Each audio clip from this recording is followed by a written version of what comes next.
ఎవరు? మూడు ముళ్ళు వేసేవాడు. సూదిలో దారమేం కాదు, ముచ్చటి తీర్చేవాడ్రా మొగుడంటే. అరే పెళ్ళయి 3 ఏళ్లయింది, ఏనాడైనా నా ఒంటి మీద చెయ్యేసావా? ఇంట్లో డబుల్ డోర్ ఫ్రిడ్జ్ ఉందే, అందులో యాపిల్స్ ఉన్నాయా లేదా బత్తాయిలున్నాయా ఇంకేమన్నా కాయలున్నాయా? డోర్ తీసి ఏనాడైనా చూసావా? డీ ఫ్రిడ్జ్ లో టెంపరేచర్ టచ్ చేసావా? అసలు డీ ఫ్రిడ్జ్ ఎక్కడుందో తెలుసా నీకు? అందులో కూలింగ్ వాటరే కదా తాగేది. ఓరి నా రింగులో నీ ఫింగరు.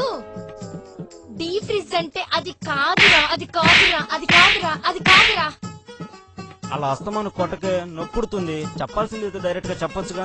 ఓరి నా వెలగలేని కొవ్వొత్తి, ఇంతకంటే ఏ ఆడకూతుర్రా నీకు చెప్పేది? సంవత్సరానికి ఒక్కసారైనా సంక్రాంతి వస్తుంది. పెళ్ళయి 3 ఏళ్లైనా నా జీవితానికి కాంతి రాలేదురా. ఇదంతా నా కర్మ. మా అమ్మా నాన్న అల్లుడికి పవర్ ప్లాంట్ లో ఉద్యోగమే చూశారు కానీ నీ బాడీలో పవర్ లేదని గ్రహించలేకపోయారా. చూడు, నువ్వు చాలా టూ మచ్ గా మాట్లాడుతున్నావు. ఉన్న విషయం చెప్తుంటే టూ మచ్ అంటావేంట్రా?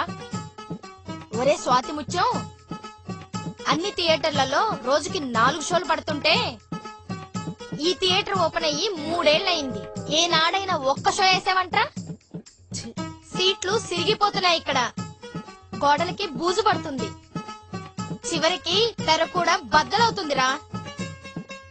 ఇన్ని ప్రళయాలు జరుగుతున్నా నీ ప్రొజెక్టర్ మాత్రం ఆన్ కావడం లేదురా. పంట కాపుకొచ్చి 3 ఏళ్లయింది, నువ్వు మాత్రం కోత కొయ్యలేకపోతున్నావు. ఇంతకీ నీ కత్తికి పొదునుందా లేదా? దేవుడా, నరకం ఎక్కడో లేదు నాయన.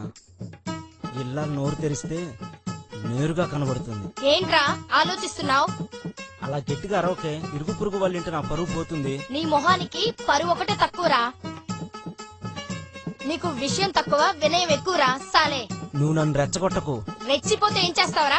నేను స్టార్ట్ చేస్తే ఎముకలు ఇరిగిపోతాయి. నీ మొహానికి చీర నలపరా చాలు. Oh shit shit shit.